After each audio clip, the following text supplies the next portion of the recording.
ஓம் சாந்திங் brother. ஓம் சாந்தி sister, குஷியா இருக்கீங்களா?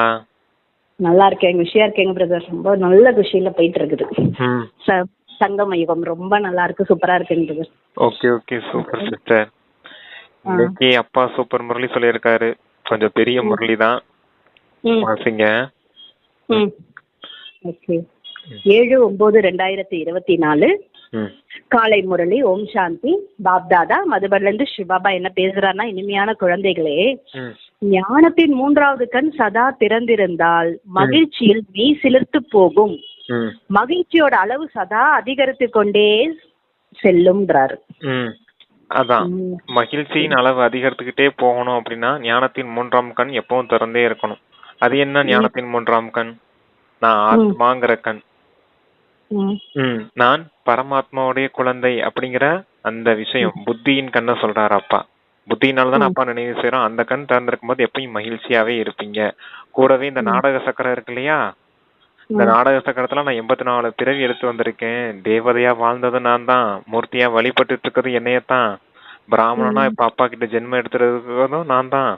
நாளைக்கு நான் தான் இந்த உலகத்துக்கு முன்னாடி பரிஸ்தாவா மாதிரி முழு உலகத்துக்கு முன்னாடி காட்சி கொடுக்கக்கூடிய காட்சி அளிக்கும் மூர்த்தியும் நான் தான் அப்படின்னு இந்த மாதிரி நினைவு உங்களுக்கு இருக்கும் போது சதா மகிழ்ச்சியில இருந்துட்டே இருப்பீங்க அப்படின்னு சொல்றாரு. இதான் ஞானத்தின் 3ஆம் கண் அப்படிங்கிறாங்க.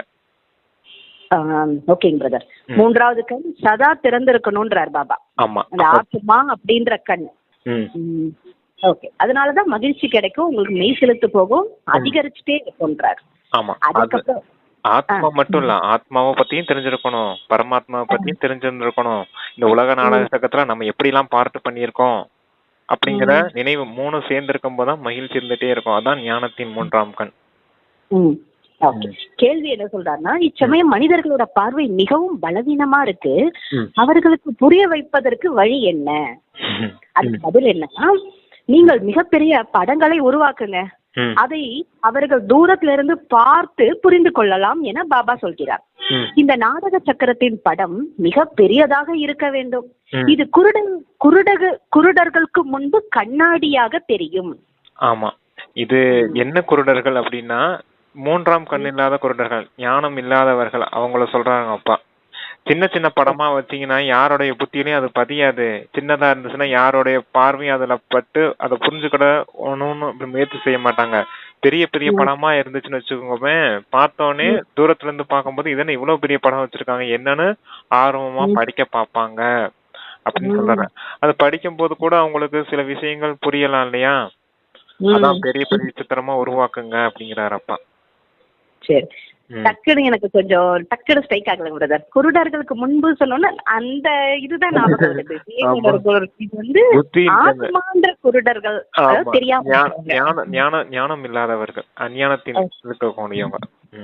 ஓகே, அடுத்து இன்னொரு கேள்வி என்ன? அல்ல, அஞ்ஞானத்துல இருக்கவங்களுக்கு 3ஆம் கண் இருக்காது சிஸ்டர், ஞானத்துல இருக்கவங்களுக்கு தானே 3ஆம் கண் இருக்கும். அப்ப அந்த புத்தியில அந்த விஷயங்கள் பதியணும் இல்லையா, ஆத்மா நான் பரமாத்மா டிராமாவை பத்தின விஷயங்கள்லாம் தெரிஞ்சிருக்கணும் இல்லையா. அது அந்த பெரிய சித்திரம், இந்த நாடகத்தின் சித்திரம் இருக்கு இல்லையா, உலக நாடகத்தின் சித்திரம், நம்ம சுயதர்சன சக்கரம் இருக்கு இல்லையா, யுகத்தின் சக்கரம், அது பெருசா இருக்கும் போது இதை என்ன இப்படி வச்சிருக்காங்க அப்படின்னு ஆர்வமா படிப்பாங்க இல்லையா. படிக்கும் போது அவங்களுக்கும் சில விஷயங்கள் புத்திக்குள்ள போச்சுன்னா அதுக்கேத்த பலனும் கிடைக்கும் இல்லையா அவங்களுக்கு அப்படிங்கறத சொல்றாரு அப்பா. அதுதான் பெரிய கண்ணாடி அவங்களுக்கு, ஞானம் இல்லாதவர்களுக்கு அந்த நாடக சக்கரம் தான் பெரிய கண்ணாடி போல அப்படிங்கிறாரு. அதன் மூலமா தான் அவங்களுடைய பார்வை மாறும் அப்படிங்கிறாரு. 2வது கேள்வி, இன்னொரு கேள்வி இருக்குங்க பிரதர். முழு உலகத்தையும் தூய்மையாக்குவதில் உங்களுக்கு உதவியாளர் யார்? பதில் என்ன சொல்றார் சிவபாபா, இந்த இயற்கை சீற்றங்கள் உங்களுக்கு உதவியாளராக இருக்கும். இந்த எல்லையற்ற உலகத்தை தூய்மைப்படுத்துவதற்கு நிச்சயமா உங்களுக்கு யாராவது உதவியாளர் வேண்டும். பதில் சொல்லிட்டாருங்க பிரதர். அப்படியா? சரி, இல்ல இந்த இயற்கை சீற்றம் தான் உங்களுக்கு உதவியாளரா இருக்குது. எதுக்குன்னா இந்த முழு உலகமும் தூய்மையற்றதா இருக்குது. தூய்மையற்ற உலகத்தை மீண்டும் தூய்மையாக்கணும்னா யாராவது உங்களுக்கு உதவியாளர் வேணும் இல்லையா.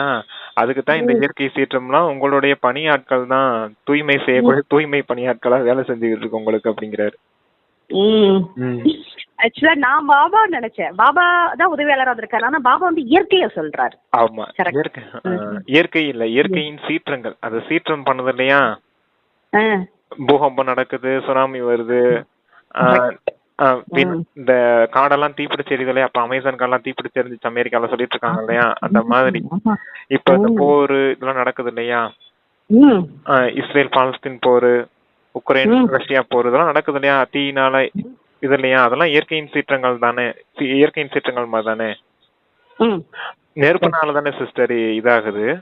இது மனிதர்கள் செய்யறாங்க, போர் நடத்துறாங்க, மனிதர்கள் செய்யறாங்கனாலும் இயற்கையால தானே, அது ஒரு நெருப்பால தானே உலகம் அழிக்கப்படுது, அத சொல்றாங்க அப்பா. இயற்கையும் உதவி செய்துன்றாரு பாபா. இயற்கையோட உதவியும் வேணும் பாபா. அதுக்கு இப்ப என்ன சொன்னா, ஓம் சாந்தி சொல்லி தந்தையிடம் இருந்து ஒரு நொடியில் சொத்து, அதாவது ஆஸ்தி என்றால் ஜீவன் முக்தி என்று பாடப்படுகிறது. மற்ற எல்லோரும் வாழ்க்கை பந்தனத்தில் இருக்கிறார்கள். திருமூர்த்தி மற்றும் நாடக சக்கரத்தின் படம் மிகவும் முக்கியமானது. இது மிக பெரியதிலும் பெரிதாக இருக்க வேண்டும். குருடர்களுக்கு மிகப்பெரிய கண்ணாடி வேண்டும், அதன் மூலமா நன்றாக பார்க்க முடியும். ஏனென்றால் இப்போது அனைவரின் பார்வையும் பலவீனமா இருக்கு, புத்தி குறைவா இருக்கு. மூன்றாவது இல்ல சொல்றாரு பாருங்க சிஸ்டர், வாசிக்கீங்க அத புத்தின்றதுல. அதாவது பாபா சொல்றாரு, குருடருக்கு மிகப்பெரிய கண்ணாடி வேண்டும், அதன் மூலமாக நன்றாக பார்க்க முடியும். ஏன்னா இப்போது அனைவரோட பார்வையும் பலவீனமா இருக்கு, புத்தியானது குறைவாக இருக்குன்றாரு. ஆமா, அந்த புத்தியின் குறைவு தான் அந்த மூன்றாம் கண் விஷயம் சொல்றாரு. புரியுது உங்களுக்கு? முதல்ல குருடர்கள்னா பிளைண்ட்னு நினைச்சோம் இல்லையா, இந்த ஞானம் இல்லாதவர்களை தான் அந்த புத்தி குறைவா இருக்குதுன்னு சொல்றாரு. ஞானம் இல்லாத குறைவு. ஓகே, அதான் மூன்றாவது கண்ணுக்கு புத்தி என்று பெயர். உங்களுடைய புத்தி இப்போது மகிழ்ச்சியா இருக்கு. மகிழ்ச்சியில யாருடைய மெய் சிலிர்க்கவில்லையோ அவர்கள் சிவபாபாவை நினைக்கவில்லை என்று அர்த்தம். அதாவது ஞானத்தின் மூன்றாவது கண் சிறிது திறந்திருக்கு. யாருக்கு வேண்டுமானால் சுருக்கமா புரிய வைக்க முடியும் என பாபா சொல்கிறார். பெரிய பெரிய திருவிழாக்கள் எல்லாம் நடக்கிறது. சேவை செய்வதற்கு ஒரு படம் போதும்ன்றாரு. ஒரு படம் கூட போதும் என்பது குழந்தைக்கு இப்போ தெரியும். நாடக சக்கரத்தின் படம் இருந்தாலும் பரவாயில்ல, பாபா மற்றும் நாடகம் மற்றும் மரம் அல்லது கல்ப விருட்சம் மற்றும் 84 பிறவிகளோட சக்கரத்தை புரிய வைக்கிறார். பிரம்மா மூலமா பாபாவோட இந்த சொத்து, அதாவது ஆஸ்தி நமக்கு கிடைக்குது. இது மிகவும் தெளிவாக இருக்கு. இந்த படத்தில் அனைத்துமே உங்களுக்கு புரிந்துவிடும். இவ்வளவு படங்களுக்கு அவசியம் கூட இல்லை.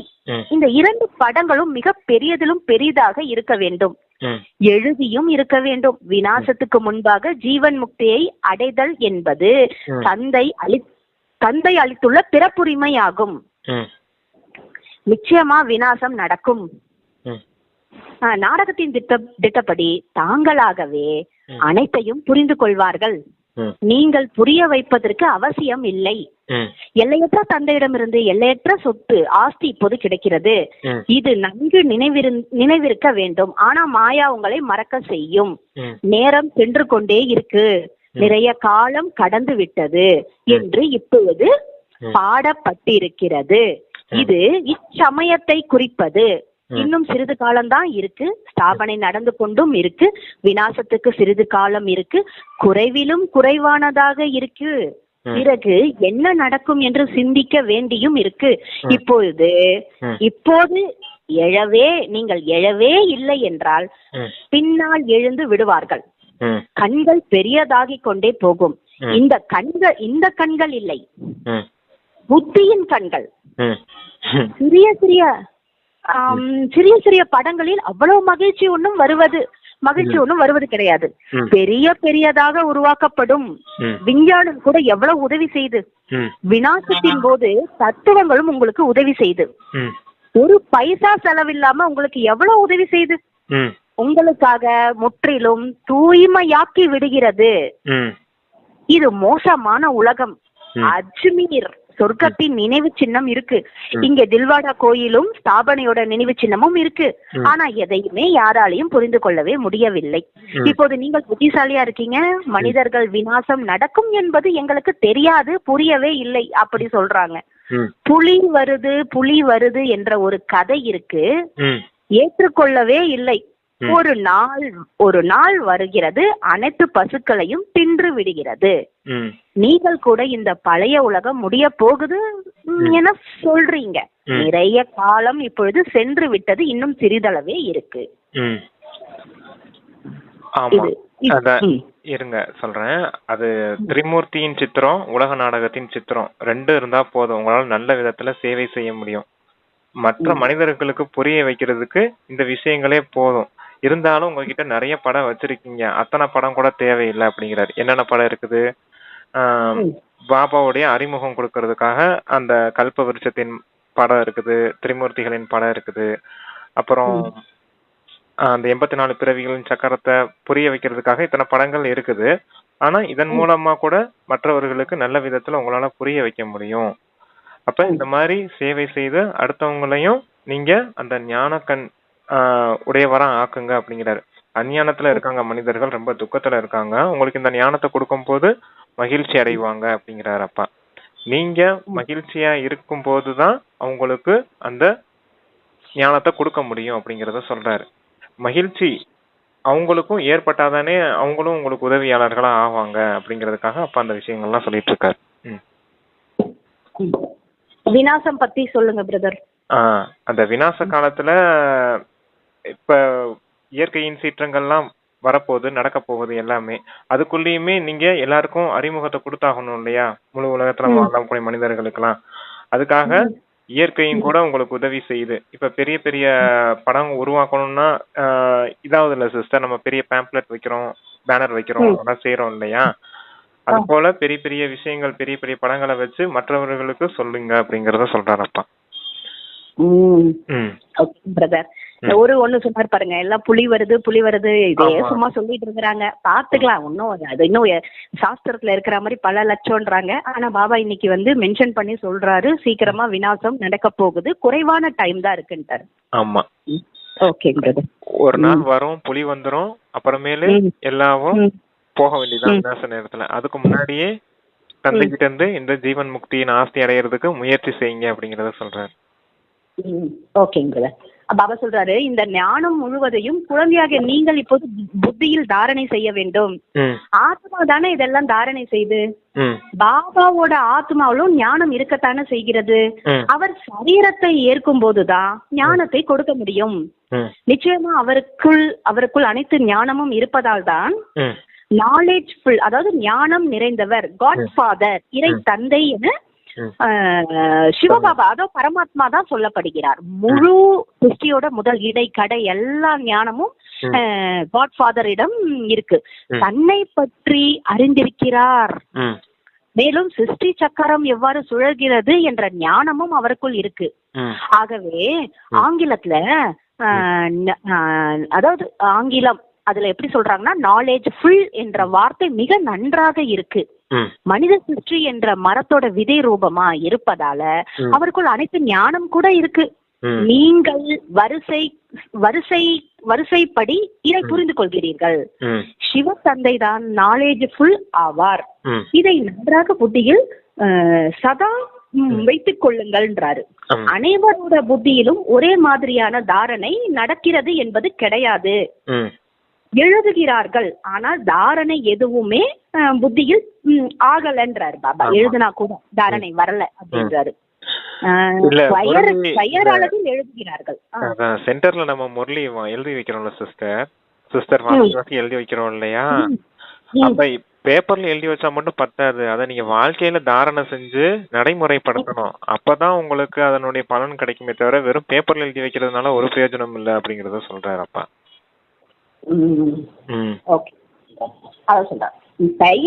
பெயர் அளவில் மட்டும் எழுதுகிறார்கள், யாருக்கும் சொல்லவே முடியாது. வெறும் காகிதத்தில், அதாவது காகிதத்துக்கு மட்டும் சொல்றாங்க அப்படின்றாரு பாபா. காகிதத்துக்கு சொல்றாங்க. காகிதம் என்ன செய்யும்? காகிதத்தால என்ன செய்ய முடியும்? காகிதம் மூலமா யாருமே புரிந்து கொள்ள மாட்டார்கள். இந்த படத்தின் மூலம் மிக நன்றாக புரிந்து கொள்வார்கள். மிக பெரியதிலும் பெரிய ஞானம் இதுதான். எனவே எழுத்துக்கள் கூட பெரியதா இருக்கணும். பெரிய பெரிய படங்களை பார்க்கும் போது இதில் ஏதோ நிச்சயம் விஷயம் இருக்கு, இதுல ஏதோ ஒரு விஷயம் நிச்சயமா இருக்கு என அனைவரும் புரிந்து கொள்ள வேண்டும்.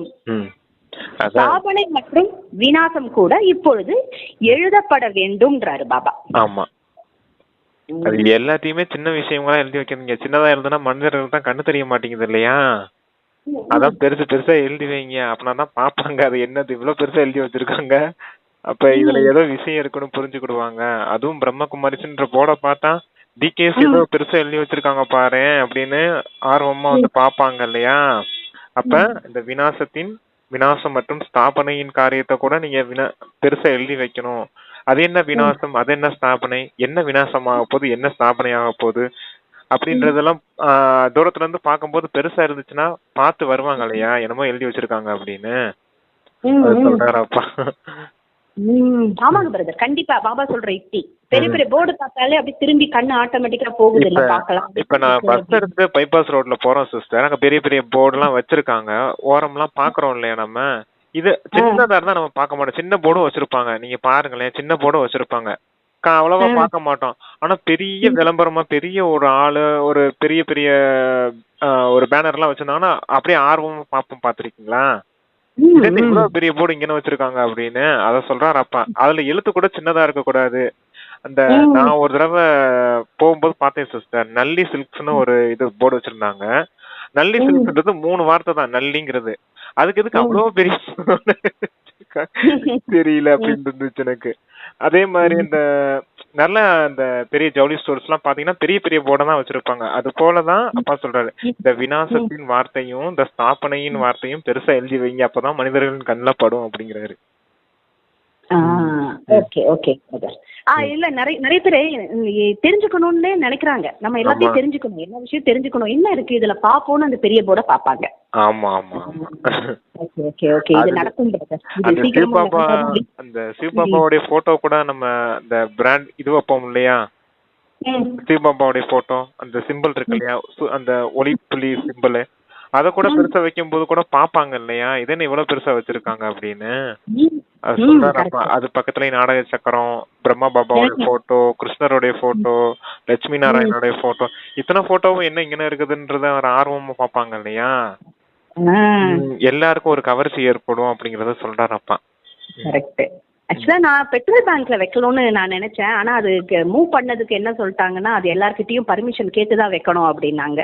சரி அப்படியே பாபா செய்வாரு எப்படியாவது நினைச்சிட்டேன். ஈஸியா ரீச் ஆகும் பிரதர், அவங்க அப்படியே வண்டி தள்ளிட்டு வரும்போதே பாப்பாங்க. கரெக்ட், பாக்கலாம் பாபா என்ன செய்யறாரு. பாபா இப்ப சொல்றாரு ஸ்தாபனை மற்றும் விநாசம் கூட இப்போ எழுத வேண்டும்ன்றாரு, எழுதப்பட்டு இருக்கு அப்படின்றாரு. ராஜ்யத்தோட ஸ்தாபனை இது இறை தந்தை அளித்துள்ள பிறப்புரிமை உங்களுக்குன்றாரு. ராஜ்யத்தோட ஸ்தாபனை ஒவ்வொரு குழந்தைக்கும் ஜீவன் முக்தி அடைய உரிமை இருக்கு. அனைவரும் ஜீவன் பந்தனத்துல மாட்டிட்டு இருக்காங்க. இப்போ இவர்களை ஜீவன் பந்தனத்துல இருந்து ஜீவன் முக்திக்கு எப்படி அழைத்து செல்வது என குழந்தைகளோட புத்தியில் சதா இருக்க வேண்டும். முதலில் சாந்திதாமம் செல்வார்கள், பிறகு சுகதாமம் செல்வார்கள். சுகதாமத்தை ஜீவன் முக்தி என்கிறார்கள். இந்த படங்களை பெரிதா செய்ய வேண்டும். முக்கியமான படங்கள் இதுன்றாரு பாபா. இது முக்கியமான படங்கள், மிக பெரிய பெரிய எழுத்துக்கள் இருந்தால் PK பிரம்மகுமாரிகள் இவ்வளவு பெரிய படங்களை தயாரித்து இருக்கிறாங்க. நிச்சயமா இதுல ஏதோ ஒரு ஞானம் இருக்கு என மனிதர்கள் கூறுவார்கள். எங்கெங்கே உங்களுடைய பெரிய பெரிய சித்திரங்கள் இருக்கோ அங்கே இது என்ன என வந்து கேட்பார்கள். உங்களுக்கு புரிய வைப்பதற்காக இவ்வளவு பெரிய படங்கள் உருவாக்கி இருக்கிறோம் என நீங்கள் கூறுங்கள். இவர்களிடம் எல்லையற்ற சொத்து அதாவது ஆஸ்தி இருந்தது என இதில் தெளிவாக எழுதப்பட வேண்டும்ன்றாரு. சொத்து ஆஸ்தி இருந்தது, அத சொல்லுங்க. சொர்க்கத்தை பத்தி நேற்றைய விஷயம் அது, இன்று இல்லை. ஏன்னா 84 பிறவி எடுத்து கீழே வந்துட்டீங்கல்ல அப்படின்றாரு பாபா. கீழே வந்து விட்டீர்கள், சதோ பிரதானத்துல இருந்து தமோ பிரதானமும் மாறிட்டீங்க. ஞானம் மற்றும் பக்தி இந்த ரெண்டையும் முடிச்சிருக்கீங்க. பூஜைக்குரியவர் மற்றும் பூஜாரி நீங்க தான் அப்படின்றாரு பாபா. ஒரு விஷயம் ஞாபகம் வருது எனக்கு. ஆத்மாங்கிறது ரொம்ப சின்ன புள்ளி, அத விஷயத்தை அடுத்தவங்களுக்கு சொல்றதுக்கு பெருசா ம். ஆத்மாவும் சின்ன விஷயம்தான், பரமாத்மாவும் சின்ன விஷயம்தான். ஆனா அறிமுகம் கொடுக்கறதுக்கு மட்டும் போர்டெல்லாம் பெருசு பெருசா வைக்கணும், எழுத்தெல்லாம் பெருசு பெருசா போடணும். பாத்தீங்களா எப்படி சொல்றேன்? அதான் அப்படித்தான்றார். ஓகேங்க. அதனாலதான் 84 பிறவி எடுத்தனால்தான் தமோ பிரதானம் ஆயிட்டீங்க. இப்போ நீங்க என்ன செய்யணும்னா பாதி பாதியாக இந்த விளையாட்டு அப்படிதான் உருவாக்கப்பட்டிருக்கு. எனவே பெரிய பெரிய சித்திரங்களை உருவாக்க தைரியம் இருக்கணும்ன்றாரு பாபா. ஓகேங்க பிரதர். சித்திரங்களை உருவாக்க பெருசு பெருசா உருவாக்க தைரியம் வேண்டும். சேவைக்கு கூட ஆர்வம் வேண்டும். ஆர்வமா இருக்கணும். அதாவது பாபா டெல்லி பத்தி சொல்றாரு. டெல்லியில ஒவ்வொரு மூலையிலுமே சேவை செய்ய வேண்டும். திருவிழா நடக்கும் இடங்களில் நிறைய மக்கள் வருகிறார்கள். அங்கே உங்களுக்கு இந்த சித்திரங்கள் பயன்படும். திருமூர்த்தி, நாடக சக்கரம் முக்கியமானது. இது மிகவும் நல்ல பொருள். குருடர்களுக்கு முன்பு கண்ணாடி போன்றது. குருடர்களை குருடர்கள் படிக்க வைக்கப்படுகிறதுன்றார். இத பார்க்கும்போது படிப்பது யார்? ஆத்மா தானே. ஆனா ஆத்மாவின் உறுப்புகள் சிறியதாக இருப்பதால் அவர்களை படிக்க வைப்பதற்கு படங்கள் போன்றவற்றை காட்ட வேண்டி இருக்கு. சொன்ன ஆத்மா உறுப்பெல்லாம் சின்ன சின்னதா தான் இருக்குது. சின்ன ஒளிப்புள்ளி ஆத்மாக்குள்ள மனம், புத்தி, சம்ஸ்காரம் இருக்குது. ஆத்மா சின்னதுதான். ஆனா அதை பத்தின விஷயங்களை புரிய வைக்கிறதுக்கு பெருசு பெருசா உருவாக்க வேண்டியது இருக்குது அப்படிங்கிறாரு. பிறகு கொஞ்சம் பெரியதானதும் கொஞ்சம் பெருசானோன்னா உலக வரைபடத்தை காட்டுகிறார்கள். பிறகு வரைபடம் முழுவதும் புத்தியில் வந்து விடுகிறது. இப்போது உங்களுடைய புத்தியில் இந்த முழு நாடக சக்கரத்தோட அனைத்தும் இப்போ உங்களுக்கு இருக்குன்றார் பாபா. இத்தனை தர்மங்கள் அனைத்தும் இருக்கு. எப்படி வரிசை கிரமத்தில் இவர்கள் வருகிறார்கள், பிறகு செல்கிறாங்க என்பது இப்போது உங்களுக்கு தெரிந்து விட்டது. இங்கே ஒரே ஒரு ஆதி சனாதனா தேவி தேவதா மட்டும் அதுக்கு சொர்க்கம், ஹெவன் என சொல்லப்படுது. பாபாவோட தொடர்பு இருப்பதால ஆத்மா பத்தித்தல் இருந்து தூய்மையற்றல் இருந்து பாவனமாகி விடும், தூய்மையாகி விடும். பாரதத்துல பழமையான யோகம் பிரசித்தமானது. யோகா என்றால் நினைவு. தந்தையாக என்னை நினையுங்கள் என பாபா சொல்கிறார். இதை கூற வேண்டி இருக்கு. லௌகீக தந்தை என்னை நினையுங்கள் என கூற வேண்டி இருக்காது, கூற மாட்டார். குழந்தைகள் தானாகவே அம்மா அப்பா என சொல்லுவாங்கன்றார் பாபா. அவங்க கூறிக்கொண்டே இருப்பார்கள். அவர்கள் லௌகீக தாய் தந்தை, இவர் பரலௌகீக தந்தை. உங்களுடைய கருணையினால் மிகப்பெரிய சுகம் கிடைக்கிறது என இவரை பற்றி தான் பாடி இருக்கிறார்கள். யார் துக்கத்தில் இருக்கிறார்களோ அவர்களே பாடுவார்கள். சுகத்தில் கூற வேண்டிய அவசியம் இல்லை. அதான் துக்கத்துல இருக்கவங்கள தான் கருணை காட்டுங்க இறைவா அப்படின்னு கூப்பிடுவாங்க. ஹெவன்லி காட் ஃபாதர், எங்களை சுகதாமத்துக்கு அழைச்சிட்டு போங்க, சுகம் கொடுங்க, கருணை காட்டுங்கன்னு சொல்றதெல்லாம் யார? இந்த பார்லோகிக தந்தை அப்படிங்கிறவர் தான். ஆத்மாக்களின் தந்தையத்தான் அப்படி கூப்பிடுறாங்களே தவிர இந்த உலகியல் தாய் தந்தைய யாரும் கூப்பிடுறது இல்லை அப்படிங்கிற. லௌகீக தாய் தந்தைய கூப்பிடுறது இல்ல. பாரலௌகீக தாய் தந்தையான பரமாத்மா சிவனைத்தான் கருணை கடலே எங்களுக்கு சுகம் கொடுங்க, எங்கள் மீது கருணை காட்டுங்கன்னு கூப்பிடுறாங்க அப்படின்னு சொல்றாரு. அதான் சுகத்துல கூற வேண்டிய அவசியம் இல்லை. சுகத்துல சொல்லவும் மாட்டாங்க சுகத்துல இருக்கனால. துக்கத்துலதான் அனைவரும் கூப்பிடுக அதாவது அழைக்கிறார்கள். இப்போது அவர் தாய் தந்தை என நீங்கள் புரிந்து கொண்டீர்கள். ஒவ்வொரு நாளும் உங்களுக்கு ஆழமான விஷயங்களை பாபா சொல்லிக் கொண்டே இருக்கிறார். தாய் தந்தை என்று யாருக்கு கூறுகிறோம் என்று முன்பு அதாவது முன்னாடி உங்களுக்கு தெரியுமான்னு கேட்கிறார் பாபா. தெரியாது. அவருக்கு தான் தந்தை என்று பெயர் என இப்போது புரிந்து கொண்டீர்கள். பிரம்மா மூலமா ஆஸ்தி கிடைக்கிறது. குழந்தைகளை தத்தெடுப்பதற்கு தாய் கூட வேண்டும் அல்லவா? தாய் வேண்டும். இந்த விஷயங்கள் யாருடைய கவனத்திலும் வரவே இல்லை. இனிமையிலும் இனிமையான குழந்தைகளே தந்தையை நினைவு செய்து கொண்டே இருங்கள் என பாபா அடிக்கடி புரிய வைக்கிறார். எங்கு வேண்டுமானாலும் செல்லுங்கள், லட்சியம் கிடைத்து விட்டது, அவ்வளவுதான். வெளிநாட்டுக்கு கூட போங்க, 7 நாள் பாடம் மட்டும் எடுத்து விட்டீர்கள் என்றால் போதும்ன்றாரு. 7 days course. அதான் 7 நாள் பாடத்துல எல்லா ஞானமும் வந்துருது இல்லையா? அதுதான் சொல்றாரு. 7 நாள் பாடம் எடுத்துக்கோங்க, நீங்க உலகத்துல எங்க வேணாலும் போங்க, ஃபாரின் போங்க, ஃபிளைட்ல பாருங்க, எங்கனாலும் போயிட்டு வாங்க, ஆனா தந்தையை மட்டும் நினைவு செய்துட்டே இருங்க. அப்பதான் உங்களுடைய பாவக்கர்மா அழியும். 63 பிறவியா செய்த பாவக்கர்மமும் அழியும்.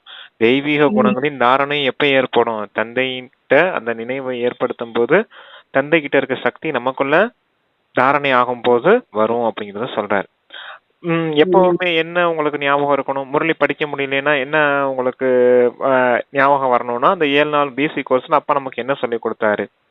அந்த விஷயங்கள் மட்டும் புத்தியில ஓடிக்கிட்டே இருந்தாலும் போதும். அத பத்தி தான் மாநில அப்பா டெய்லி சொல்லுவாரு.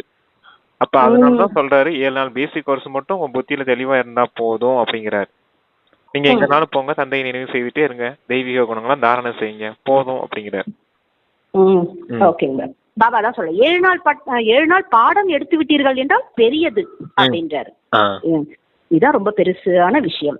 தந்தையிடமிருந்து இப்பொழுது நாம் ஆஸ்தி அடைய வேண்டும். நினைவினால் தான் ஆத்மா தூய்மையாகும் மற்றும் சொர்க்கத்துக்கு அதிபதியாகும்.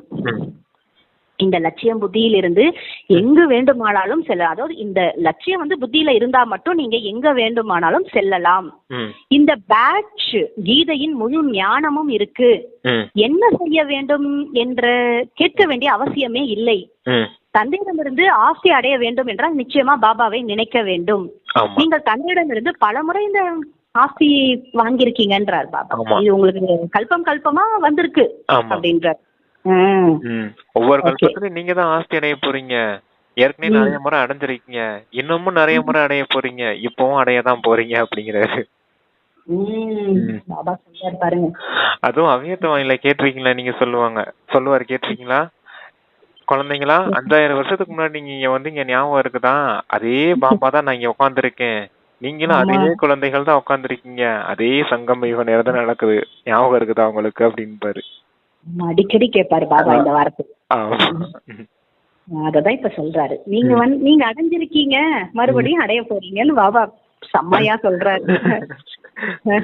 அதுதான் சொல்லிட்டு இருக்காரு பாபா. பலமுறை இந்த ஆஸ்தி நீங்க அடைஞ்சிருக்கீங்க, நாடக சக்கரம் ரிப்பீட் ஆகி கொண்டு இருக்கு, அவ்வளவுதான் அப்படின்றாரு. பலமுறை நீங்கள் டீச்சரிடம் இருந்து படித்து ஏதாவது ஒரு பதவியை கண்டிப்பா நீங்க தான் அடைகிறீர்கள்ன்றார் பாபா. படிப்பில் புத்தியானது தொடர்பு டீச்சருடன் இருக்க வேண்டும். தேர்வுனா டெஸ்ட், அதான் எக்ஸாம். அது சிறியதாக இருந்தாலும் சொல்றாரு பாருங்க, அடுத்து பெரியதாக இருந்தாலும் ஆத்மா தானே படிக்குது அனைத்தையும்ன்றாரு. இல்ல பெரிய பரிசையா இருந்தாலும் சின்ன பரிசையா இருந்தாலும் படிக்கிறது யாரு? ஆத்மா தானே படிக்குது, சரீரமா படிக்க போகுது. ஆமா, ஆத்மா தான் எல்லாத்தையுமே சொல்றது, அனுபவிக்கிறது ஆத்மா தான். இவருடைய ஆத்மாவும் படிக்குது. ஆசிரியர் பிரம்மா பாபா சொல்றாரு, இவருடைய ஆத்மா படிச்சுதான் பதவி அடைய முடியும், படிக்காம எல்லாம் யாரும் பதவி அடைய முடியாது அப்படிங்கிறாரு. அப்படின்றார் பாபா. அடுத்து சொல்லனா, ஆசிரியரையும் குறிக்கோளையும் சதா புத்தியில் நினைத்து கொண்டே இருங்கள். புத்தி சக்கரத்தையும் புத்தியில் வைத்துக் கொள்ளுங்கள். அதுக்கப்புறம் பாபா சொல்ற, அப்பா மற்றும் ஆஸ்தியை அதையும் நினைச்சுட்டே இருங்கன்றாரு பாபா. அதுவும் சதா நினைவிருக்கட்டும். தெய்வீக குணங்கள் அதையும் ஞாபகம் வச்சுக்கோங்கன்றாரு பாபா. அதையும் சதா கடைபிடிக்க வேண்டும். எவ்வளவு தாரணை செய்கிறீர்களோ அவ்வளவு உயர்ந்த பதவி கிடைக்கும். அப்புறம் பாபா சொல்றாரு, எவ்வளவு நல்லா நினைவு செய்து கொண்டே இருந்தால் இங்கு வர வேண்டும் என்ற அவசியம் என்ன இருக்கு? இது என்ன? அதான் அவசியம் என்ன இருக்குது, இங்க வரணும், அப்பாவை பார்க்கணும் அப்படின்றது அவசியம் என்ன இருக்குது? உங்களுக்கு தான் எல்லா விஷயம் புரிஞ்சிருச்சு இல்லையா அப்படின்னு கேக்குறாரு. புரிஞ்சிருச்சுதான், எல்லாம் புரிஞ்சிருச்சுதான். ஆனா பார்லோகிக தந்தை அங்க பரந்தாமத்துல இருந்தாலும் இங்க நமக்கு பாடம் சொல்லி கொடுக்குறாரு. அவரை சந்திக்கணும் இல்லையா? 5000 வருஷம் கழிச்சு தந்தை வந்திருக்காருன்னா அவரை சந்திக்கிறதுக்கு ஒரு ஆர்வம் வரும் இல்லையா? அதனாலதான் குழந்தைங்க இங்க வராங்கன்னு சொல்றாரு. அடுத்து வாசிங்க சொல்லுவாரு பாருங்க. அடுத்து சொல்றாரு, ஆனால் இவ்வளவு உயர்ந்த தந்தை, உயர்ந்ததிலும் உயர்ந்த தந்தை பகவான் பரமாத்மா, அவரிடம் இருந்து இவ்வளவு எல்லையற்ற ஆஸ்தி கிடைக்குது. அவரை சந்தித்து விட்டு வரலாமே என்ன இங்கு வருகிறார்கள். சரி சரி சரி. மந்திரத்தை எடுத்துக்கொண்டு வருகிறார்கள். அதாவது மண்மனா பவா, மனதால பாபாவோட மந்திரத்தை தான் இங்க வச்சுக்கிறாங்க, வராங்க இந்த இடத்துல. யார சந்திக்கிறோம்? சிவபரமாத்மா தான் அப்படின்னு. உங்களுடைய உங்களுக்கு நிறைய மந்திரம் கிடைக்குதுன்றாரு பாபா. ஆனா ஞானம் முழுவதும் நன்கு புத்தியில் இப்பொழுது உங்களுக்கு இருக்க வேண்டும்ன்றாரு. இப்போது அழியக்கூடிய வருமானத்துக்கு நிறைய நேரத்தை வீணாக்க கூடாது என குழந்தையாகிய நீங்கள் இப்போது புரிந்து கொள்கிறீர்கள். இது அனைத்தும் இப்போது மண்ணாக போகுது. பாபாவுக்கு ஏதாவது வேண்டுமா அப்படி கேட்கிறார். அவருக்கு ஏதாவது வேண்டுமா? என்ன? எதுவுமே இல்லை. இல்ல அவருக்கு எதுவுமே கிடையாது. இல்ல அதான் எல்லாமே அழிய போகுது. இந்த நேரத்தை வீணடிக்காதீங்க, சங்கமிக நேரத்தை வீணடிக்காதீங்க. ஏன்னா எல்லா பொருளையும் அது சேர்த்து வைக்கணும், இது சேர்த்து வைக்கணும், வீடு கட்டணும், வாசல் கட்டணும், அப்புறம் நகை பணம் சேர்த்து வைக்கணும். இதெல்லாம் குழந்தைங்களுக்கு பேர குழந்தைக்கெல்லாம் சேர்த்து வைக்கணும்னு நினைச்சிட்டு இருக்காதீங்க. எல்லாமே கொஞ்ச நாள்ல விநாசம் ஆக போகுது. நீங்க சேர்த்து வச்சு யாருக்கு என்ன ஆக போகுது? எல்லாம் மண்ணோட மண்ணாக போகுது. அதனால இந்த எல்லைக்குட்பட்ட விஷயங்களுக்கு பின்னாடி போகாதீங்க. அந்த செல்வத்தை சேர்க்கணும்னு நினைக்காதீங்க. இது எல்லாமே தூய்மையற்ற உலகத்துல இருக்குது. இதெல்லாம் விநாசமும் ஆக போகுது. இங்க இருந்தாலும் அது உங்களுக்கு துக்கம் தான் கொடுக்க போகுது. அதனால அதை சம்பாதிக்கணும்னு அவசியம் இல்லை. நீங்க இருக்கிறத வச்சுக்கிட்டு நீங்க சங்கமயுகத்துல முயற்சி செய்யுங்க அப்படிங்கிறாரு. அளவா அதுக்குன்னு சம்பாதிக்க வேணாம்னு சொல்லல. எல்லாம் வேணும் தான், இருக்கணும் தான். எல்லாம் அளவோட இருந்துகிட்டு ரொம்ப அதுக்கு கவனம் கொடுத்துக்கிட்டு இருக்காதீங்க அப்படிங்கிறாரு. உங்களுக்கு பாருங்க, முழு உலகத்தின் ராஜ்யமே கிடைக்க போகுது. மிக உயர்ந்த செல்வந்தர்களாக போறீங்க. முழு உலகத்தின் எஜமானர்களாக போறீங்க. அந்த பாக்கியத்தை அடையிறதுக்கு தந்தையோடைய ஞானத்தையும் தந்தையை நினைவு செய்யறதுலயும் இதுக்கு கவனம் கொடுங்க அப்படிங்கிறாரு. ஓகேங்க. அடுத்து பாபா என்ன சொல்றாருன்னா, பாபாவுக்கு எதுவுமே தேவைப்படாது, எதுவுமே வேண்டான்றாரு. எதுவும் ஏதாவது செலவுகள் செய்கிறோம் என்றால் தனக்காகத்தான் செய்கிறார்கள். இதில் ஒரு நயா பைசாவிற்கும் செலவே கிடையாது. இந்த ஞானத்துக்கு புரிஞ்சுக்க பாபா பாடம் இந்த பதிப்பை சொல்றாரு. ஏதாவது அணுகுண்டு, பீரங்கி இவையெல்லாம் சண்டைக்காக தான் வாங்க அதாவது சண்டைக்காக வாங்க வேண்டியது கிடையாது அப்படின்றாரு. ஆமா, இல்ல இந்த போர் நடக்குது இல்ல சிஸ்டர், அதுல செலவு எல்லாம் ஜாஸ்தி ஆகுது இல்லையா? போருக்குன்னே செலவு ஜாஸ்தி ஆகுது இல்லையா? அந்த மாதிரி இங்க எதுவும் செலவு கிடையாது ஞானத்தை படிக்கிறதுனால. ஆனாலும் நீங்க போர் நடத்துறீங்க. யார் கூட போர் நடத்துறீங்க? மாயையோட போர் நடத்திட்டு இருக்கீங்க. இது உங்களுக்குள்ள சூட்சமமா நடக்கக்கூடிய விஷயம். இதுக்கு ஒன்றும் செலவழிக்க வேண்டிய அவசியம் இல்ல. ஆனா அந்த உலகத்துல மனிதர்கள் செய்யற போருக்கு எவ்வளவு பணத்தை செலவழிக்கிறாங்க அப்படிங்கிற, நாடே திவாலாகிற அளவுக்கு போர் நடத்த வேண்டியதா இருக்குது அப்படிங்கிறாரு. அப்ப ரஷ்யா போர் நடந்துச்சுல சிஸ்டர், அந்த முதல் உலக போர், 2ஆம் உலக போர்லாம் அப்ப பெரிய பொருளாதார வீழ்ச்சியா நடந்துச்சு இல்லையா? அத உதாரணமா சொல்லிக்கிட்டு இருக்காரு அப்பா. ஆனா நீங்களும் போர் நடத்துறீங்க, மாயையோட சூட்சமா போர் நடத்துறீங்க. இருந்தாலும் மாயை கிட்ட போர் புரிந்து வெற்றி அடைஞ்சிடுறீங்க அப்படிங்கறத சொல்றாரு. எதன் அடிப்படையில? இந்த ஞானத்தின் யோகத்தின் அடிப்படையில. அதையும் இதையும் பாபா சொல்றாரு. அதுதான் சதா மாயா வந்துட்டு தானே இருக்கு. பாபா நினைக்கும் போதுதான் வரும். அது உங்களுக்கு எந்த செலவும் இல்ல, பீரங்கி வாங்க வேண்டாம், அணுகுண்டு இத சொல்றாரு. ஓகேங்கிறத பாபாவோட நினைவு மட்டுமே நமக்கு என்ன சொல்றது, அதாவது அனைத்து பலமும் அவர் தான். கரெக்டுங்களா? ஓகே. இங்க பாபா என்ன சொல்றாரு, பீரங்கி இந்த போன்றவை சண்டைக்காக வாங்க வேண்டிய அவசியம் இல்லை. எதுவும் இல்லை. நீங்கள் சண்டையிட்டு கொண்டிருந்தாலும் முழு உலகத்திலும் குப்தமாக இருக்கிறீர்கள். உங்களுடைய போர் எப்படி இருக்கு பாருங்க. இதற்கு யோக பலம் என்று பெயர். அனைத்தும் குப்தமாக மறைமுகமாக இந்த மறைமுகமான விஷயம் ஆகும்ன்றாரு. இதில் யாருடனும் சண்டையிட அவசியம் கிடையாது. நீங்கள் தந்தையை மட்டும் சதா நினைத்து கொண்டே இருங்கள். அனைவரோட மரணமும் நாடகத்தில் நிச்சயிக்கப்பட்டு இருக்கு. ஒவ்வொரு 5000 வருடத்துக்கு பிறகு யோக சக்தி யோக சக்தியோட சேமிப்பிற்காக படிப்பை இப்பொழுது நீங்கள் படித்துக் கொண்டிருக்கிறீர்கள். படிப்பு முடிந்ததும் புது உலகத்தின் ஆஸ்தி கிடைத்துவிடும். பழைய உலகத்திற்காக இது இயற்கை சீற்றங் அனைத்தும் நடக்கும். தனது குலத்தை எப்படி அழிக்கிறார்கள் என கூறப்பட்டிருக்கிறது. எவ்வளவு பெரிய குலம்! அனைத்து விதமான ஐரோப்பாவும் வந்து விடுகிறது இதுன்றாரு. இந்த பாரதம் தனியாக மூலையில் இருக்கு. மற்ற அனைத்தும் அழிந்து போகும். யோக பலத்தால் முழு உலகத்தையும் குழந்தையாக நீங்கள் மட்டுமே வெற்றி அடைகிறீர்கள். இந்த லட்சுமி நாராயணனை போல தூய்மையாக வேண்டும். அங்கே குற்றப்பார்வை எதுவும் இருக்காது. இன்னும் போக போக உங்களுக்கு நிறைய காட்சிகள் கூட கிடைக்கும். தனது நாட்டுக்கு, அதாவது நாடு அந்த அருகாமையில வரும்போது மரங்கள் கூட தெரியும். இப்போது நமது வீட்டுக்கு அருகாமையில் வந்து விட்டோம் என்ற மகிழ்ச்சி உங்களுக்கு ஏற்படும். நீங்கள் வீட்டுக்கு செல்லும் போது உங்களுடைய சுகதாமத்துக்கு வருவீர்கள். இன்னும் சிறிது காலமே இருக்கு. சொர்க்கத்தில் இருந்து விடை பெற்று எவ்வளவு காலம் ஆகிவிட்டது. இப்போது மீண்டும் சொர்க்கம் நெருக்கத்தில் வந்து கொண்டிருக்கு. உங்களுடைய புத்தி இப்போ மேலே சென்று கொண்டிருக்கு. அது நிராகார உலகம் என்று உங்களுக்கு புரிந்து கொள்கிறீர்கள். அதற்கு பிரம்மாண்டம் என்ற பெயரும் இருக்கு. நாம் அங்கே வசிக்கக்கூடியவர்கள் இங்க வந்து 84 பிறவியோட பாகத்தை நடிக்க வந்திருக்கோம். அவ்வளவுதான். இப்போது நாம் போக போகிறோம்.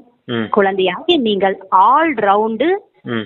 ஆல்ரவுண்டுன்றாரு. ஆரம்பத்துல இருந்து முழுமையா 84 பிறவிய நீங்க எடுத்திருக்கீங்க. தாமதமாக வருபவர்களுக்கு ஆல்ரவுண்டு அப்படி சொல்ல முடியாது. அதிகபட்சம் மற்றும் குறைந்தபட்சம் எத்தனை பிறவிகள் எடுக்கிறீங்க என பாபா இப்ப புரிய வைக்கிறார். ஒரு பிறவி கூட இருக்கு. கடைசியில் அனைவரும் வீட்டுக்கு சென்று விடுவார்கள். நாடகம் முழுமையாகிவிடும். விளையாட்டு முடிந்துவிடும். என்னை நினைங்கள். கடைசி நினைவிற்கு ஏற்ப உங்கள் நிலையை அடையலாம் என பாபா இப்போது சொல்கிறார். பாபாவிடம் பரந்தாமத்துக்கு சென்று விடுவீர்கள். அந்த இடத்துல முக்தி தாமம், சாந்தி தாமம் என சொல்லப்படும். பிறகு சுகதாமம் இருக்கு. இப்போ இருக்கிறீங்களே அது துக்கதாமம். மேல இருந்து ஒவ்வொருவரும் சதோ பிரதானத்துல இருந்து சதோ ரஜோ தமோ அதுல கண்டிப்பா வர வேண்டும். ஒரு பிறவி என்றாலும் கூட அதில் 4 நிலைகளை கடந்து வருகிறார்கள். எவ்வளவு நன்றாக குழந்தைகளுக்கு பாபா புரிய வைக்கிறார். இருந்தாலும் நினைப்பது கிடையாது. தந்தையை மறந்துடுறாங்க. ஏன் அப்படின்னா வரிசை கிரமம் வரிசையில தான் இருக்கு அப்படின்ற பாபா. வரிசையின் முயற்சிக்கேற்ப ருத்ரமாலை இப்போது உருவாகிறது என குழந்தைக்கு புரிய வைக்கப்படுகிறது. உங்களுக்கு தெரியும்ன்றாரு. எத்தனை கோடிகள் ருத்ரமாலை, எத்தனை கோடிகளின் ருத்ரமாலை, எல்லையற்ற உலகத்தோட மாலை. இது பிரம்மாவிலிருந்து விஷ்ணுவிலிருந்து பிரம்மா. இவரின் துணை பெயர் பாருங்கள். இது பிரஜாபிதா பிரம்மாவின் பெயர்.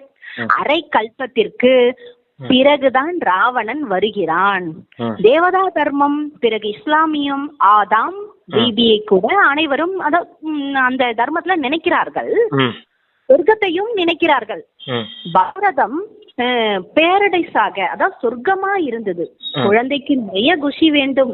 எல்லையற்ற தந்தை, உயர்ந்ததிலும் உயர்ந்த பகவான், உயர்ந்ததிலும் உயர்ந்த படிப்பை இப்ப படிக்க வைக்கிறாரு.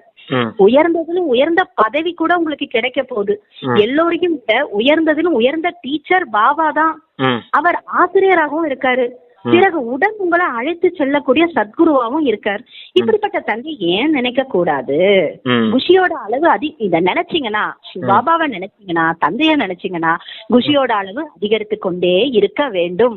ஆனால் அவர் சொல்றது யுத்த மைதானம், மாயா உங்களை நினைவில் நிலைத்திருக்க விடுவது கிடையாது.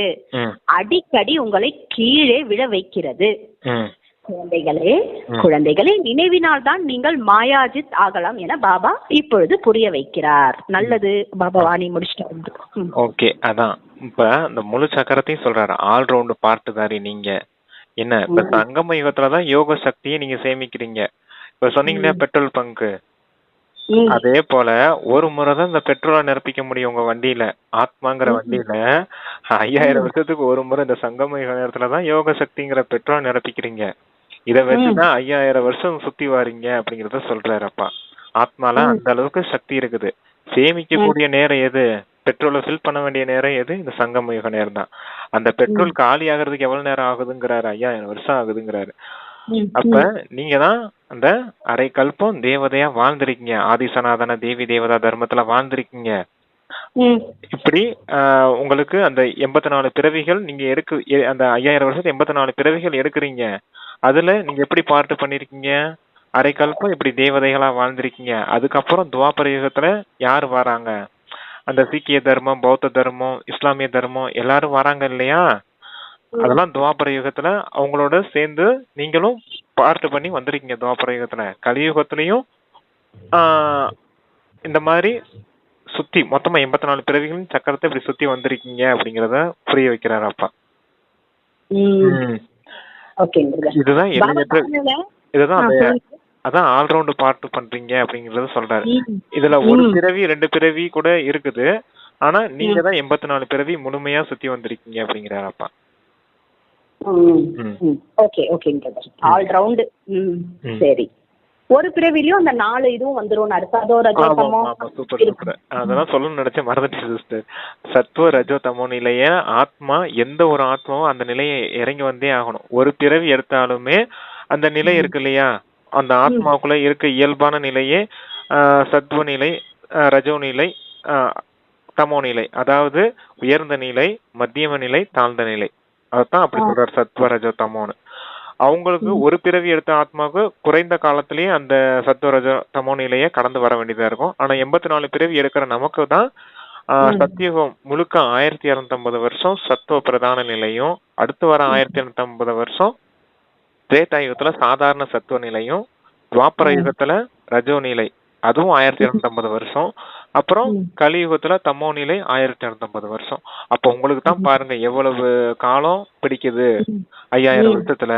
ஆனா ஒரு பிறவி இருக்கக்கூடிய ஆத்மாக்களுக்கு ஒரு 50 வருஷம் தான் ஒரு ஆத்மா அந்த சரீரத்துல வந்து ஒரு பிறவி எடுக்குது அப்படின்னா, அதுக்கு பாருங்களேன் ஒரு 10 வருஷத்துலயே சத்துவ நிலையை முடிச்சுட்டு அடுத்த ரஜோ நிலைக்கு வந்துடும், அடுத்த 10 வருஷத்துல முடிச்சுட்டு தமோ நிலையை அடைச்சிடும். அப்ப எவ்வளவு குறைவான ஒரு தன்மை கொண்ட ஆத்மாவா இருக்குது பாருங்களேன் ஒரு பிறவி இருக்கக்கூடிய ஆத்மா. ஆனா நீங்க தான் பாருங்க 84 பிறவி சக்கரத்துல மிக உயர்ந்த பார்ட் பண்ணி ரொம்ப நீண்ட காலம் உங்களுடைய பெட்ரோலை நிரப்பிக்க வேண்டியது இருக்குது. அதனாலதான் தந்தை சொல்றாரு யோக சக்தியின் மூலமா இப்பயே அந்த சேமிப்பை சேமிச்சுக்கோங்க அப்படிங்கிறாரு.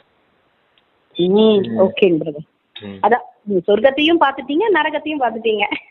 ஆமா, அவங்களோட நிறைய நம்ம எல்லாமே கடந்து வந்திருக்கோம். ஏன்னா நடிப்பு நிறைய இவங்களுக்கும் இருக்கு, ஒரே பிறவியில பாத்துடுறாங்கன்றாரு. ஆமா ஆமா. ஓகேங்க பிரதர். பாபா சொல்றாரு இப்போ தாரணையில பாபா கற்று தருவதை அத வந்து நடைமுறைப்படுத்துங்கன்றார். பாபா என்ன சொல்லி தராரோ அதை நடைமுறையில் கொண்டு வாங்க. காகிதம் அதுல மட்டும் எழுதாதீங்க, குறித்து வைக்க கூடாதுன்றார் பாபா. அதுல மட்டும் எழுதி வைக்காதீங்க, அத வந்து தாரணைப்படுத்துங்கன்றாரு. நடைமுறைப்படுத்துங்க. அப்பதான் தந்தைக்கு சமமா ஆக முடியும். வாழ்க்கையில தாரணை பண்றதுக்கு தான் அப்பா ஞானத்தையும் யோகத்தையும் கொடுத்திருக்காரு. வெறும் பேப்பர்ல மட்டும் எழுதி வச்சீங்க என்ன செய்யறது, அதை மட்டும் வச்சுட்டு என்ன செய்ய முடியும், வெறும் காகிதத்துக்கு மட்டும் சொல்லிட்டு இருக்கீங்க அப்படின்னு சொன்னார் இல்லையா, அத மாதிரி ஆயிடும். அதனால வாழ்க்கையில தாரணை பண்ணுங்கன்றாரு. நடைமுறை காகிதத்துக்கு சொல்றீங்களான்னு கேக்குறாரு. ஆமா. அதான் அடுத்து வாவ என்ன சொல்லனா, விநாசத்துக்கு முன்பா இந்த வாழ்க்கைன்ற பந்தனத்துல இருந்து விடுபட்டுருங்க, ஜீவன் முக்தி பதவியை அடைய வேண்டும்ன்றாரு. அடுத்து தனது நேரத்தை அழியக்கூடிய வருமானத்துக்கு பின்னாடி போய் அதிகமா வீண் செய்ய கூடாது. ஏன் அப்படி சொல்றாருன்னா, இது அனைத்துமே இப்ப மண்ணோட மண்ணா போற டைம் வந்துருச்சு. ஆகவே எல்லையற்ற தந்தையிடம் இருந்து எல்லையற்ற ஆஸ்தி தானே இப்போ நீங்க வாங்கணும். அதனால பாபா சொல்றாரு இத வாங்கிக்கோங்க, தெய்வீக குணங்களையும் தாரணை செய்யுங்க போதும்ன்றாரு. ஓகேங்க. வரதான என்ன சொல்றாருன்னா, யோக பலத்தின் மூலமா மாயையோட அதோட சக்தி மீது வெற்றி கொள்பவராகி சதா வெற்றியாளர் ஆகுங்கள். சூப்பரா இருக்குங்களா பிரதர்? வரதானம் யோக பலத்தினால மாயாவோட அந்த சக்தி வருது பாருங்க, அத மேல வெற்றி கொள்ளுங்கள், சதா வெற்றியாளர் ஆகுங்கள்னு வரதானம் பாபா இப்ப நம்ம கொடுத்துட்டாரு. அதுக்கு என்ன விளக்கம்னா, ஞானம் யோகம் மிக உயர்ந்த படிப்பு, அதாவது பலம்ன்றார் பாபா. ஞானமும் யோகம் தான் உயர்ந்த பலம். எப்படி அறிவியல் இருளை, அதாவது இருளை வெற்றி கொண்டு ஒளியை தருகிறது, அது போன்று யோக பலம் சதா காலத்துக்கும் மாயாவை வெற்றி அடைய செய்து உங்களை வெற்றியாளராக்கி விடும். யோகம் எனும் அத்தகைய பலம், மாயை அதற்கு முன்னால் ஒன்றுமே கிடையாது. யோக பலமுடைய ஆத்மாக்கள் கனவில் கூட மாயாவோட தோல்வி அடையவே முடியாது. கனவில் பலவீனம் எதுவுமே வர முடியாதுன்னு பாபா சொல்றாரு. அத்தகைய வெற்றி திலகம் உங்கள் நெற்றியில் அணியப்பட்டுள்ளதுன்றார் பாபா. ஆமா, அறிவியலை உதாரணமா வச்சு சொல்றாரு பாருங்க. அறிவியலுடைய சாதனம் என்ன, இந்த லைட் இருக்கு இல்லையா, அது எப்படி ஒளி வந்து இருள அழிச்சிருது பாத்தீங்களையா, அது போல இங்க ஒளிங்கிறது ஆத்மாவினுடைய ஒளி. ஆத்மா ஒளி வந்து மாயைங்கிற இருளை அழிச்சிடுது அப்படிங்கறத சொல்றாரு. அதான் யோக சக்தியின் மூலமா, யோக பலத்தின் மூலமா மாயையின் சக்தியை வெற்றி அடையக்கூடிய வெற்றியாளர் ஆகுங்க அப்படின்னு சொன்னார் இல்லையா. யோக சக்திங்கிறது ஆத்மாவின் ஒளி, அதன் மூலமா மாயையின் சக்தினா மாயைங்கிறது இருள், அந்த தேகம்ங்கிறது இருள் தானே, அஞ்ஞானம்ங்கிறது இருள் தானே, அத சொல்றாரு அப்பா. அந்த இருளை முடிச்சிடுங்க அப்படிங்கறத சொல்றாரு. இப்படிப்பட்டவங்களுக்கு எப்படி கனவுல கூட மாயை தொந்தரவு செய்ய முடியாது. அப்படிப்பட்ட வெற்றியின் திலகம் உங்க நெற்றியில வைக்கப்பட்டிருக்கு அப்படின்னா என்ன அர்த்தம்? ஆத்மாவின் ஒளி உங்களை நெற்றியில இருக்குது. அந்த நினைவின் திலகம், வெற்றியின் திலகம் வைக்கப்பட்டிருக்குது. அந்த யோக சக்தியின் மூலமா இந்த மாயைய வெற்றி அடைஞ்சிடலாம். மாயைங்கிறது ஒண்ணுமே கிடையாது அப்படிங்கிறாரு. நீங்க ஆத்ம ஒளி, ஆத்மான்ற நினைவுல இருக்கும்போது மாயை ஒண்ணுமே கிடையாது இல்லையா உங்களுக்கு? அதான் அந்த யோக சக்தி உங்களுக்கு எப்பவுமே இருந்துட்டே இருக்கணும்.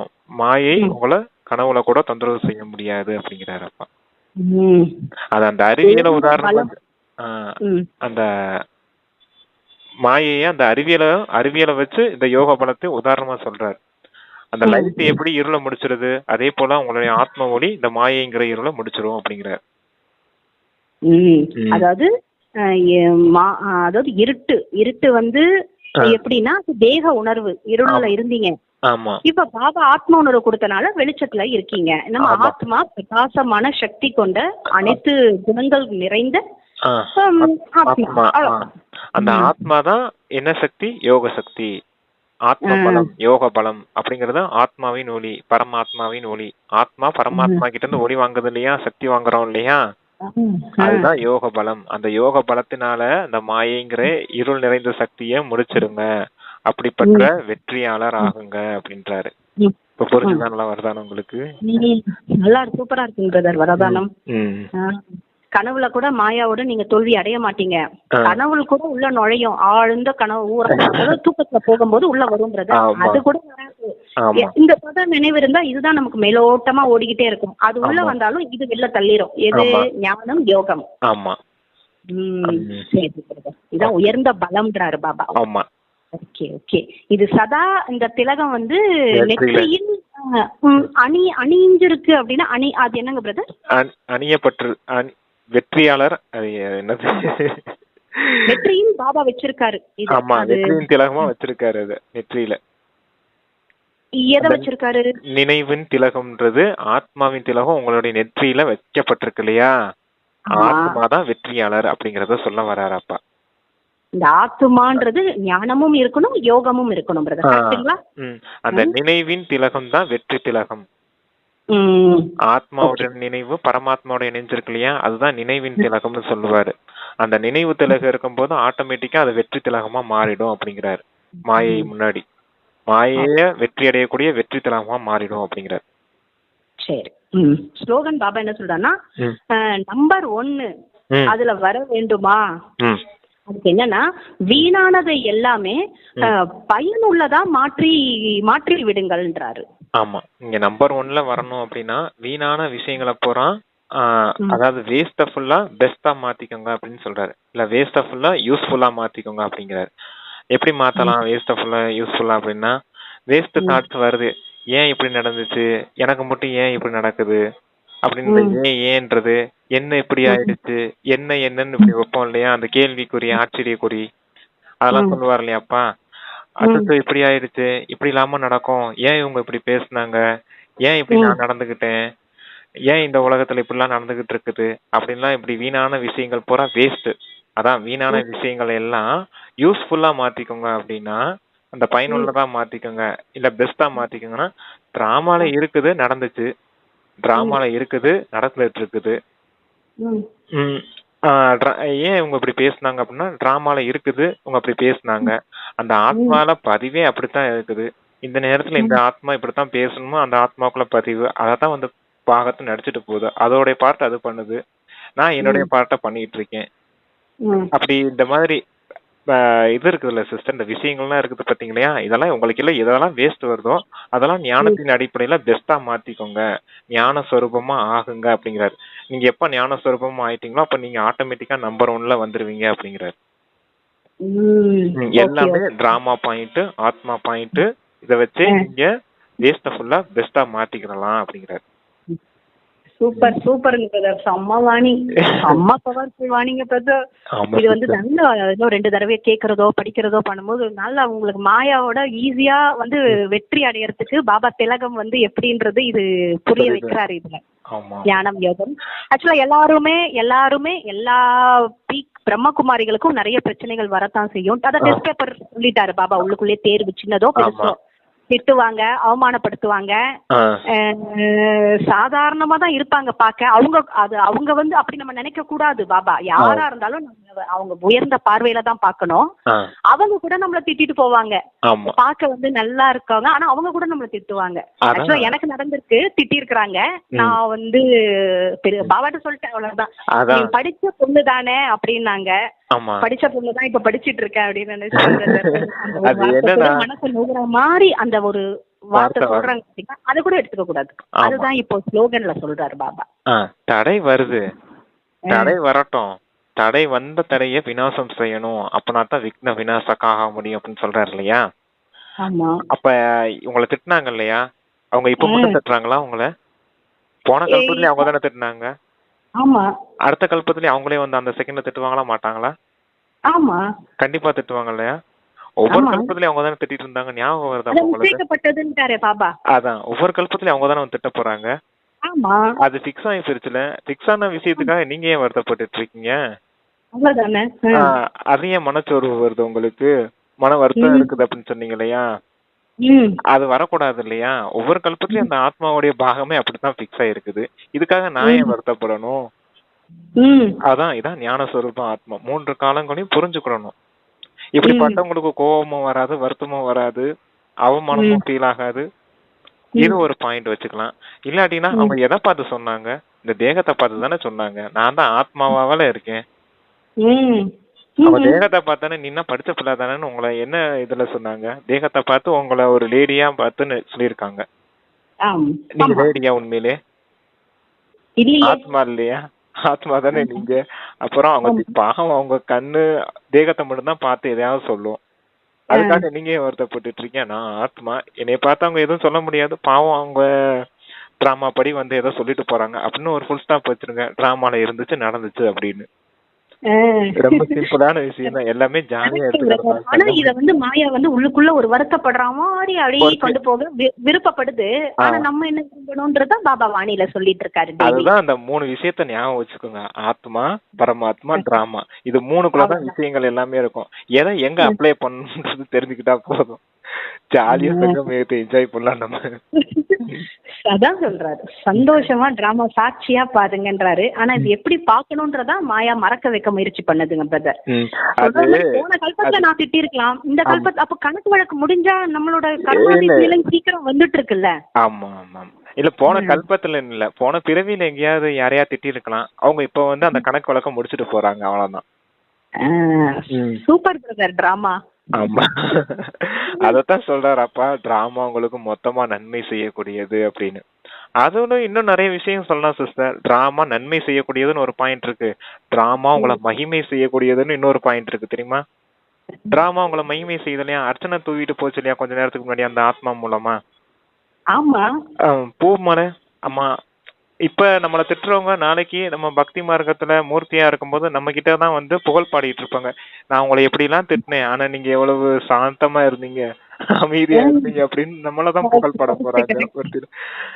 உங்க பக்தி ஆத்மா தான் என்ன திட்டினவங்க. கோயில் கோயில் கோயில் சாமி சாமின்னு இருக்கும், கட்சியில நம்ம கிட்டதான் வந்து மகிமைப்படுறாங்க. அவங்களுக்கு நம்ம என்ன கொடுக்குறோம், என்ன கொடுக்குறோம்? சாந்தி கொடுக்குறோம், அமைதி கொடுக்குறோம். ஜடமூர்த்தியா இருக்கும் போது கொடுத்தீங்க இல்லையா, அதே போல இப்ப சைத்தன்ய மூர்த்தியா இருக்கும் போதும் கொடுத்துருங்க, அவ்வளவுதான் முடிஞ்சு. இதுதான் வேஸ்ட் எல்லாம் பெஸ்டா மாத்துறது. எவ்வளவு சூப்பரா இருந்துச்சு பாத்தீங்களா ஸ்லோகன். அப்போ நமக்கு அந்த கணக்கு வழக்கு முடிஞ்சிருங்களா பிரதர்? ஆமா சிஸ்டர், கணக்கு வழக்கம் முடிஞ்சிச்சு. கூடவே நீங்க ஆசீர்வாதம் கொடுத்தீங்க இல்லையா, அப்ப புண்ணிய கணக்கும் சேமிப்பாகுது. 2 விஷயம், ஒரு கல்ல 2 மாங்காய். Super brother. இதுதான் பாபா சொல்வாரு, வருமானம் உங்களுக்கு வருமானம் எவ்வளவு பாருங்க பாருங்கன்னு. சம்பன்னமாகுங்க, சம்பூர்ணமாகுங்க. சம்பன்னம்னா நிறைய சேவிங்ஸ் சேமிச்சு வச்சுக்கோங்க அப்படிங்கறத சொல்றாரு இல்லையா. புண்ணியத்தின் கணக்கு, ஆசீர்வாதங்களின் கணக்கு, குணங்களின் கணக்கு, சக்திகளின் கணக்கு, ஞானத்தின் கணக்கு, எல்லாம் சேவிங்ஸ் ஆகணும் இல்லையா. அப்பதான் சம்பன்னமாக முடியும். எப்ப சம்பன்னமா ஆகுறீங்களோ அப்பதான் சம்பூர்ணமாக முடியும்னு சொல்றாங்க. இவ்வளவு விஷயம் இருக்குது அதுல. சரி, okay sister. Thank you, brother. Thank you, Shiv Baba. Thank you, brother. Shanti. Thank you, Baba.